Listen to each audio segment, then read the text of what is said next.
Nobody in that hospital knew they were about to make the worst mistake of their lives. Sarah was 8 months pregnant, sitting in a hospital waiting room, hands on her belly, just trying to breathe through the pain. She wasn't causing trouble. She wasn't asking for anything extra. She was just a woman, tired, scared, and alone, waiting to see if her baby was okay. And then the mistress walked in. What happened next in that waiting room changed everything.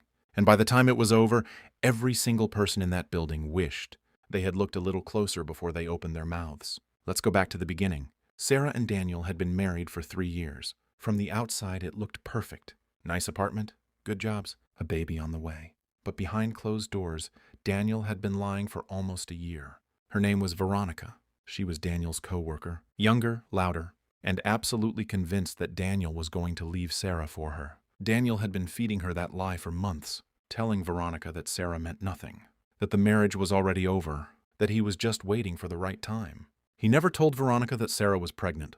So when Veronica showed up at that hospital, following Daniel, suspicious, wanting answers, and saw Sarah sitting there with a round belly and a hospital bracelet on her wrist, something inside Veronica snapped.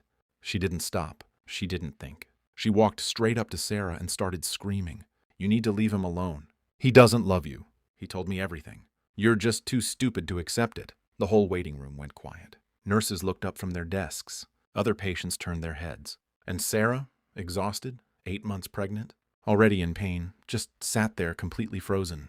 Veronica wasn't done. She grabbed Sarah's arm, not gently. She grabbed it hard, trying to pull her up from the chair.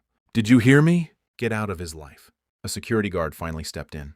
But here's what made it worse. The hospital staff, instead of immediately removing Veronica, started asking Sarah questions. Like she was the problem. Like she had done something wrong. One nurse even told Sarah to calm down and not make a scene, even though Sarah had not said a single word. Sarah sat back down. She put both hands on her belly, and she quietly started crying. Nobody helped her. Not one person in that room stood up and said, "Hey, this is wrong." People looked away. Staff went back to their computers. Veronica stood there smug like she had just won something. That was the moment everything changed. Because what nobody in that room knew, not Veronica, not the nurses, not the security guard, was who Sarah's father was. His name was Richard Cole.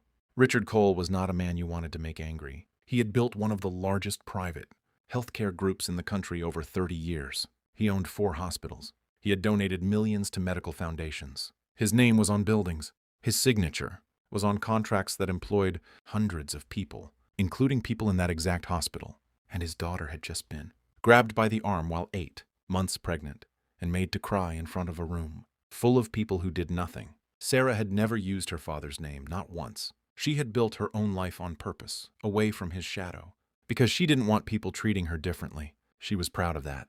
Even now, even in this moment, she didn't say a word about who she was. She didn't have to, because 20 minutes later, Richard walked through that door. Sarah had texted him, not to cause trouble, just because she was scared and needed someone.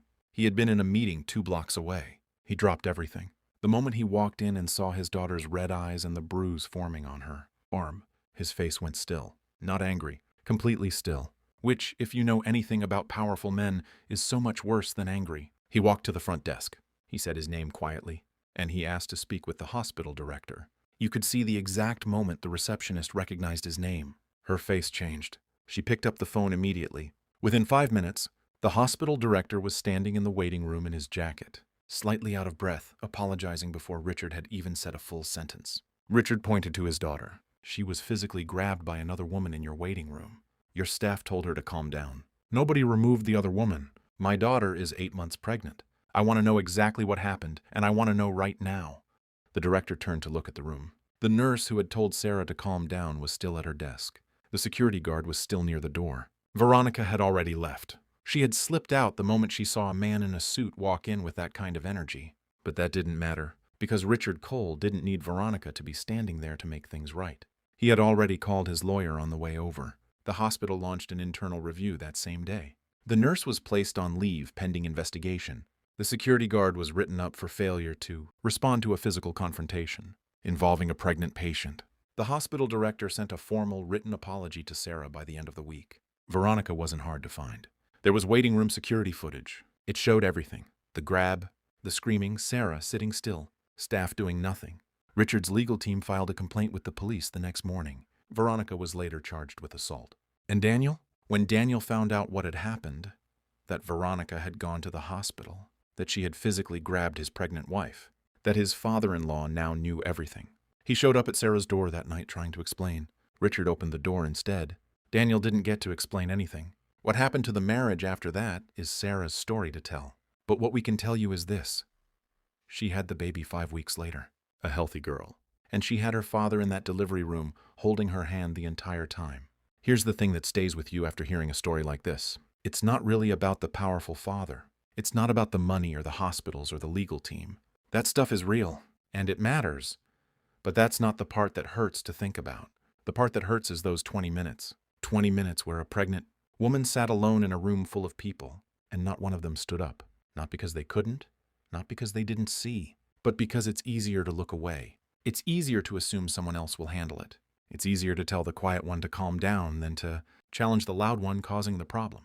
We do this all the time, in waiting rooms, in offices, in families. We see something wrong and we calculate the cost of getting involved and we decide it's not worth it. Most of the time, we get away with that. But sometimes the quiet woman sitting in the corner with her, hands on her belly, has a father who owns the building you're sitting in. And sometimes there's a camera in the corner that caught everything. And sometimes the silence costs more than you expected. Sarah didn't need her father's name to deserve protection. She deserved it the moment that woman grabbed her arm. She deserved it the moment the nurse told her to be quiet. She deserved it just by being a human being sitting in that chair. We should never need to wait for the powerful father to walk through the door.